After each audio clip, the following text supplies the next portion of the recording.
Well, hi everybody. I'd like to welcome you today to our information session and in regards to adopting a child in the province of New Brunswick through CARE.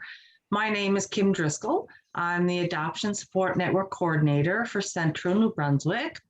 So that really covers the areas from Chipman to Woodstock, Fredericton, and all in between, and the Miramichi now. As a coordinator, we have many different facets to our job, but our main job is to create that peer-to-peer support network for pre and post-adoptive families, former youth in care, adoptees, and foster parents. We do have coordinators all through the province of New Brunswick. I'm going to introduce you to their names, and then I'll let Catherine do her own introduction. So we do have Patricia Estabrooks, and she's the Moncton coordinator in surrounding areas. And then we have Brandy Bloomsquith, who is up north. And then we have Candy Roussel, who is the Acadian Peninsula coordinator. Now I'm going to hand you over to Catherine for her introduction. Welcome. I am Catherine Derry. I am the Southwest coordinator. I'm in St. John, and my area covers everywhere from Sussex to all the way to the end of St. Stephen. And of course, we have our executive director, Suzanne Kingston.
We're going to talk today about the adoption process, but before we dive deep into how you get into that process, because I know that's a big question about a lot of people thinking about adopting.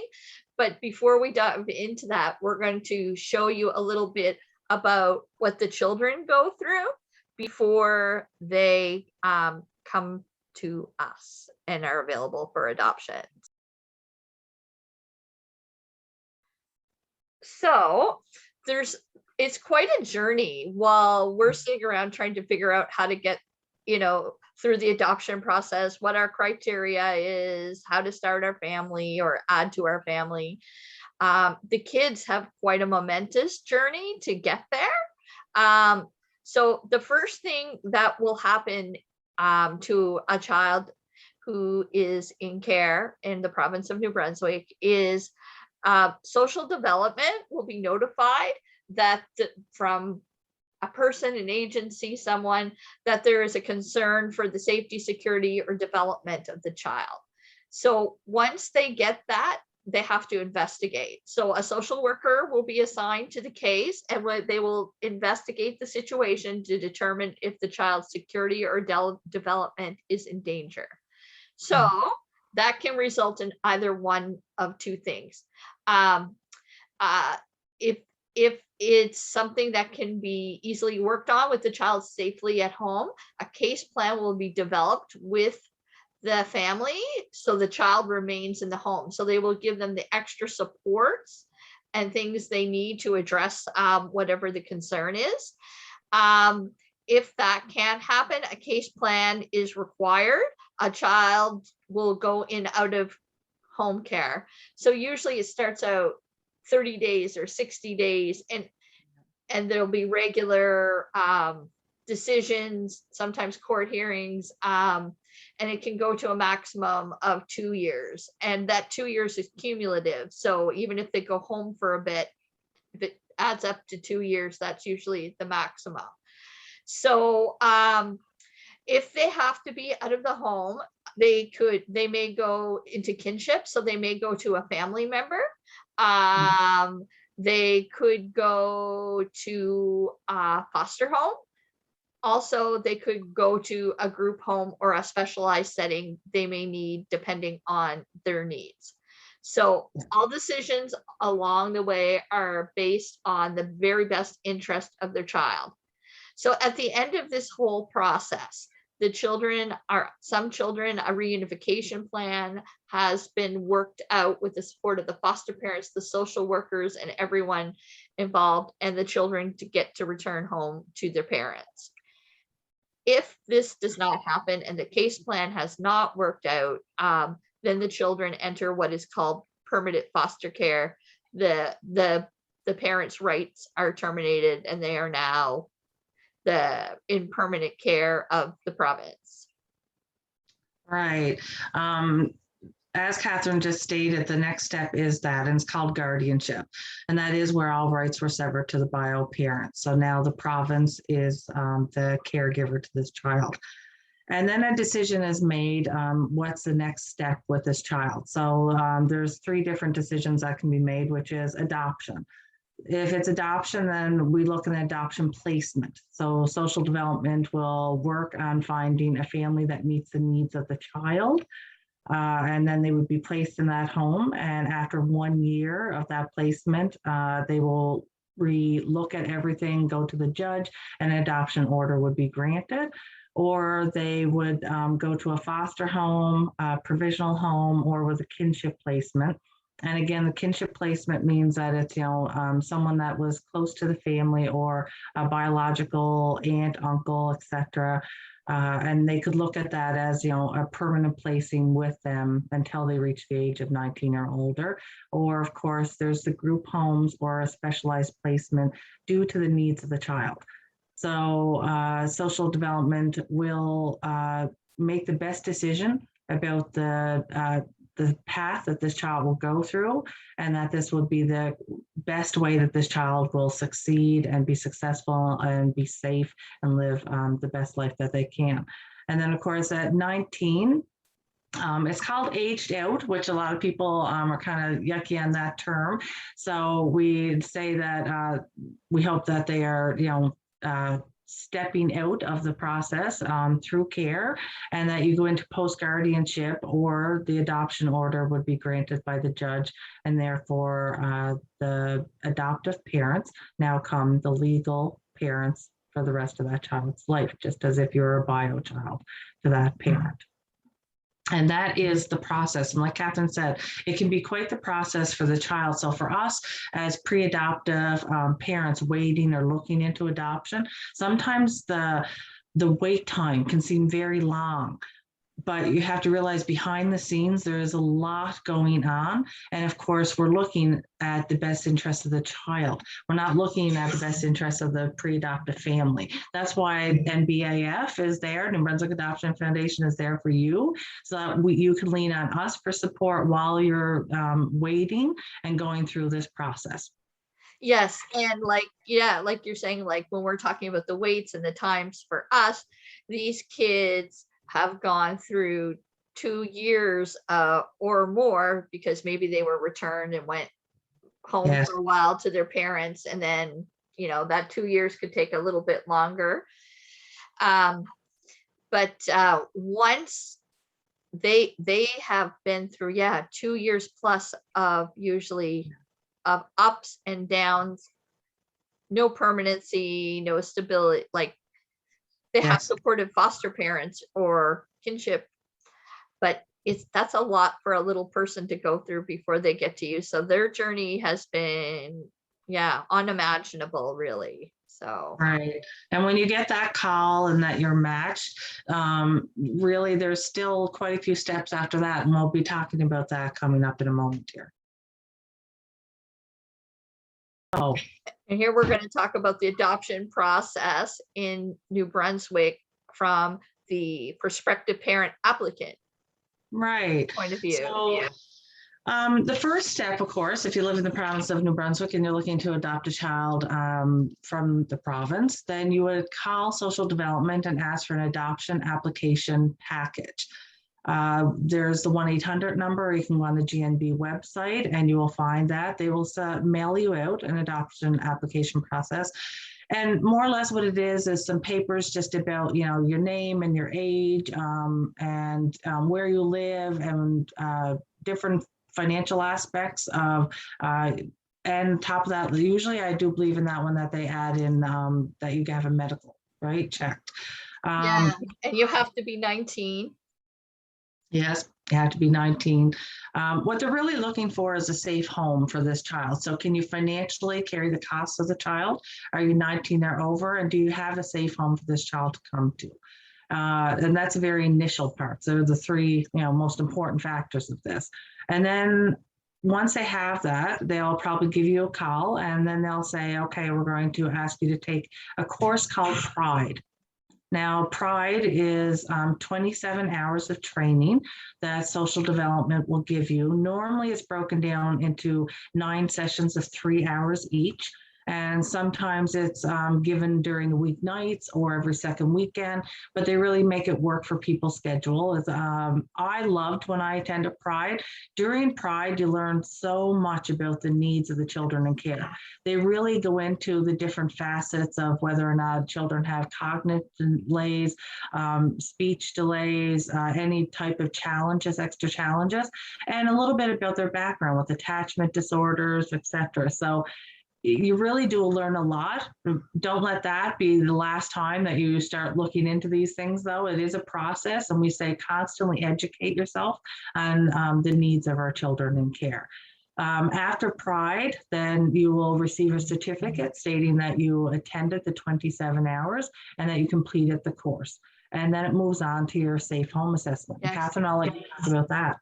Yeah, and I'll just put a little add on to Pride. Right now, when this video is being recorded in 2021, yes, they are doing Pride online. They're doing 3 Zoom visits, which I don't know if it will stay Zoom visits, in the future, or classroom visits. And most of it's going, you do most of your material online. And there is a benefit in that you can sort of pace yourself and take in the info as you need it, go back over it when you need it. So that's one advantage of the new online way of doing it. People are saying, oh, that part was tricky. I went over it again. That's what I'm hearing from people. So that's really great. True. It is, and you made me think of something else, Catherine, is that this is one of your first opportunities to meet other pre and post adopted families. Some people are adopting again, and you'll meet them, or kinship placements. So you'll meet other people that are on the same journey as you, just different paths sometimes, but the same journey. So really that peer-to-peer connection starts right then, and then hopefully we as NBAF support you through it. You'll continue with those connections and make even more connections. And so the foster parent, those who are becoming foster parents, are going through the same process as those who are going to be, they're doing the application, the Pride, the home assessment, the approval. So they're going through, and that's a great opportunity to meet with them, because these are the people that are going to be spending the time with the kids that you're going to adopt, right? So yeah, sometimes you will find that some of the people that attended Pride with you became foster parents, and sometimes you become that adoptive parent to the foster parent that you met in Pride. So really connections are being made all throughout your process. Yes. So sometime after you're finished Pride, you will start your safe home assessment. So this is an assessment to make sure you're ready, you're prepared, you have the strengths and qualities they need in an adoptive parent. It is the same process that every adoptive parent and foster parent in the province is going to undergo. You'll be assigned a social worker from social development to do that with you, and they will get to know you really, really well. Yeah, they will. Other than some of your friends and family may know you. Because they're so true. Yep, they're going to be delving deep. Now, part of this assessment, and it may happen, step 1 may happen before Pride or after Pride, depending on what region you live in. the first step is making sure your home environment is safe. So Mhm. a first visit that may happen, like I said, before Pride or after Pride, they will come to your home. They will check your rooms are the right size, your windows are the right size to have a safe exit. You have a fire extinguisher, a first aid kit, medications locked up, a CO2 detector. And there's little things people told me, like, my cat's vaccinations are a few months out of date, so you're going to have to get that. Or I need a specific size, you have a pool, I need a specific size fence around my pool. Some people go and everything checks off. Some have one or two, some have a list. Don't worry if you have a list of things to be checked off. This is not a no. It means here's what you got to fix and here's the time frame to fix it in. We'll check in and make sure that's done. So that's really important to know, that it's not a yes or no because you need to go get a new window or get your cat its shots, right? So Yes. so yeah, and if you do have pets, they will do a pet safety questionnaire to make sure your pets are healthy, to make sure they're safe for children. So yeah, so that will be done too. Then they're going to delve deep. There's going to be a series of interviews and questions. They're going to ask you about your childhood, so you're going to have to dive deep into that. Tell them about your childhood, how you were brought up.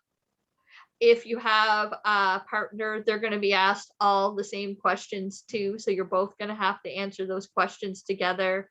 And like, this will happen over a lot of meetings. It's going to take several months to get through this. And at any point in time where you feel like, oh, well, this is like a deep question, like somebody said to me, oh, this is a really hard question, I couldn't give them like a on the spot answer to, which I think is normal for like really deep questions. Say, Yes. this is something, I need to think about. Can I get back to you? Can I email you the answer? Can we talk about it next time? Because it's okay to need time to think about hard things. So if you're in a relationship, they're going to ask you about the state of your relationship, how you handle conflict. They're going to ask both of you about your child rearing beliefs, how you plan to bring up your children. Just answer the best you can. I know it's hard to say how you're going to bring up children you haven't met, but they just want to get a sense of those beliefs. If you have anyone else living in the home, they will have to be interviewed. Like maybe grandma lives with you, she would have to be interviewed. Maybe you have some children already in the home. There's a short interview for them, basically based on their age and ability to answer. If they are in school or daycare, there's a questionnaire that will go to the school or daycare about the child that's already in your home. This is all to helps them get an idea of who you are, and later on down the road, what kind of child can be matched with you, that your family will be well suited for their needs. So you go all through that. And then if you are in a relationship, there is a point, and I know this can make people panicky, especially if one partner is a bigger talker than the other.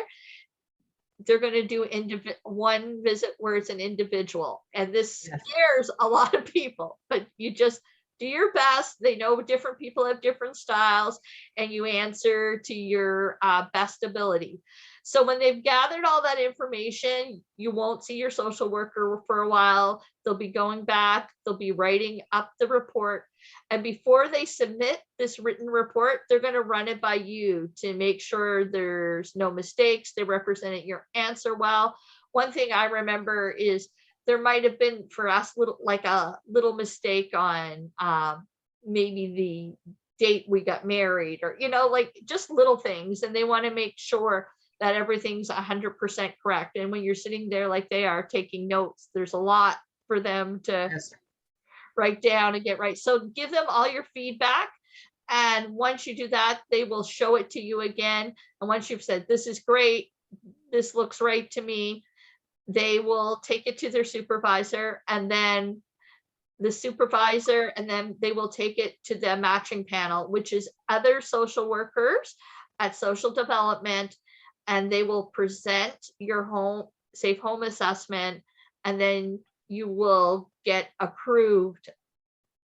And I will stop there. Yeah, I love that's like you explained it so good, Catherine. When she's saying about trust in the process, like honesty is the best policy here. A lot of people that I've spoken to, pre-adoptive parents, are worried. Let's say, oh, well, when we were like 10 years ago, we broke up for a year. Are they going to think that we're unstable or can't provide permanency for this child? Normally it's the opposite. Like when I've spoken with social development, it's you've faced a challenge, you became resourceful, you found a way to get through that, and now you're even stronger from it, hopefully on the other end. So don't worry about if you have some quote hiccups in your past or things like that. Let them go through it with you. They will learn about who you are now and about what you went through. It just means you're stronger, more resourceful, and being resourceful and being an advocate for what you want and who you love is very important. So that just makes you stronger in our eyes, right? Yes. Yes. Yeah. I've had people contact me and say, I'm all panic. I've had counseling for this issue or that issue. And I'm like, that's actually a plus. It shows that when you have a problem, you're willing to seek help. This is going to happen with your child, and they're going to know that when your child needs help, you know how to reach out and get them help. Right. Again, when Catherine said about the process of the day that they sort of separate you, one in one room, one in the other, get a questionnaire, and you're like, oh, good, and you come back, and then they compare the answers to see if you're on the same page. Don't worry about that one. Again, the way I read a question was different than the way my husband read the question. And when they took the information back, just like Catherine said, and went to, around a round table and spoke about it, they actually came back to us. We weren't approved right away because there's some questions about the different answers we gave. Once they came back to the home and they asked us again out loud, like, why would you state this and you stated that? The way I read the question was totally different than the way my husband did. And they're like, oh, and then I was like, see, everyone has their own experiences, the way they read it, what they include. And then, of course, they went back and everything was okay. So it is a longer process, but trust in the process and keep going. Ask questions, send emails, and then lean on us, right? So after the approval process, there is the matching process. The most clarity I want you to have on this section would be that the needs of the child are what they're looking after the most. They are the guardians of this child right now. So they're not looking at your needs, they're looking at the child's needs. So they're going to match it to a family that best suits the child's needs. So let's say we have a child that has some learning delays, and they're aware of this before the adoption, and that this child may have benefit from a home with other siblings because they get along well with other children. They're used to a home with siblings in it. They would feel more secure, etc. They may look at that factor too. There's so many factors. So don't worry, oh, well, what if I don't have another child in the home? Or same in my case, they were looking for someone that my daughter was much, much older, and my son needed to be not the center of attention, but have enough time to really focus on his needs at the time of the placement, because my daughter was 18 at the time. So there's lots of different matching requirements. What I try to tell people is that when you first get into this paperwork, you tend to have all these different things you can check off. You would accept a child that's in a wheelchair, you'd accept a child with cognitive learning disabilities. There's so many of them. What I try and tell people is stay open to it. Even the age requirement, this is a big one in my eyes when a lot of people are looking for, quote, a younger child, whether it be 6 and under, let's say, the most popular age group, 6 to 0, right? Children that have suffered trauma and have a trauma brain, their cognitive age, their chronological age is not their emotional or mental health age. So bear that in mind, that if that's an 8-year-old child that's coming to you, but they're functioning at maybe a 5-year-old level, the age isn't the most important thing. And you'll find that out a little bit through Pride too, talking to other parents. You'll learn that with the peer-to-peer support network. So there's so many different factors. Stay open. You can always change it. You're allowed to call your social worker and say, I need to change what I put on there. The example I give a lot of times when I'm talking to adoptive parents is if a child's ever started a fire. And I think to myself, what if the child was at the campground, went to the fire pit, started the fire, but the parents were in the trailer?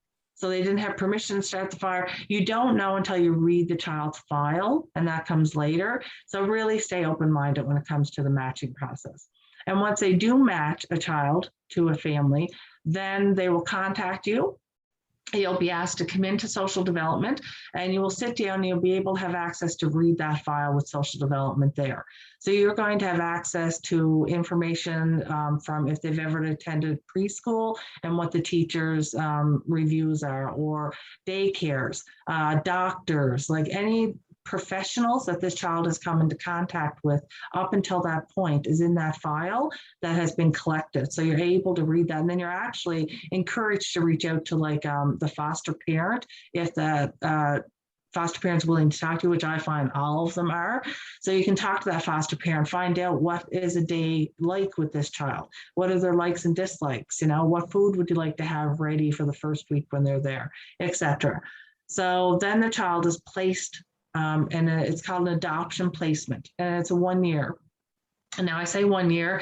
COVID, of course, has put things behind a little bit, but it's a 1 year that this child stays with you, and every month social development does a check-in, whether it's visual check-in at a school to make sure that the child is, in the school and they see and they're safe, or whether it's speaking to you over the phone or coming into your home and checking on, feedback, like how are things going? What do you need help with? What supports can we help you put into place for this child? So that continues for a year. And during that year also, social development still covers the cost of visual, dental, and hearing, all those things. So you don't assume the cost when it comes to the medical side of the child, but you do when it comes to, feeding the child, clothing the child, etc. And at the end of that year, then everyone comes together again and you say, yes, of course, like we're looking to adopt this child. The placement has gone well. You then get your lawyer, you go to the judge, and you get the adoption order granted. And then you become the legal guardians to this child. And then their life starts there from that. And social development then tapers off. You don't have monthly visits, et cetera, but you still can get support. And that's where post-adoption services come in. And we are part of that post-adoption services, to come to us. But there's always more help out there after that if you need it. But that is our domestic adoption process in the province of New Brunswick. Yes. And I want to say, when you have that transition year, it's really nerve-wracking because you've gone through that whole home assessment and evaluation and, being approved. And then you have a social worker coming to your house every month. So it's kind of intimidating, and people want to look at their best. But the best thing I can say is use that year to yours and your child's advantage. Ask the social worker as many questions. If you're having an issue, don't try to look perfect. Tell them the issue. That's the time to get support your child might need later on in place, to get advice from a social worker who's worked through this process with so many other kids. Like they know what they're doing with this stuff. So it's a great opportunity. All they want is for this to succeed and this child to have permanent stability. So they're in that corner. They want to help you. So take that time and get that help, right? It's true. My social worker, I leaned on her for a lot of different things. I mean, when you have a child that you've never met before, don't know their needs, their likes, their wants, their triggers, All right, like whether they have food triggers, whether they have lots of different things. So really that social worker knows that child really well before that child's placed with you. It's like lean on them for that information because it can only help you and help your family succeed as a whole family Yes. unit. Yeah. And then after you're finalized, continue to reach out to us because there's going to be challenges and things that happen along the way, and you're going to want support for that. And we are here for you. So We offer so many facets of support, which I know like we'll only touch on very shortly right here, just because I feel like we have to say it towards the end, because of course it's all about the post-adoption services after the adoption, right? So we have support groups, we have free webinars, we have specialized meetings for high needs, for regional groups. There's so much that we offer. So please continue the support by reaching out to us. You really will find that it's very helpful. Everyone that reaches out to us afterwards says that they're so glad they connected. And you know what? We have a special community. Like we are a special community. The adoptive community is a very small group, a little bit bigger than you think probably here in the province of New Brunswick. But I'm telling you, it's a wonderful group to become connected with.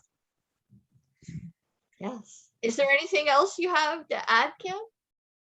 I don't think so. No, I think that we explained it pretty good, but please reach out to us if you have any questions. We have more information, like when it comes to the safe home assessment on our website, there is different criteria that we've listed that we know they checked for.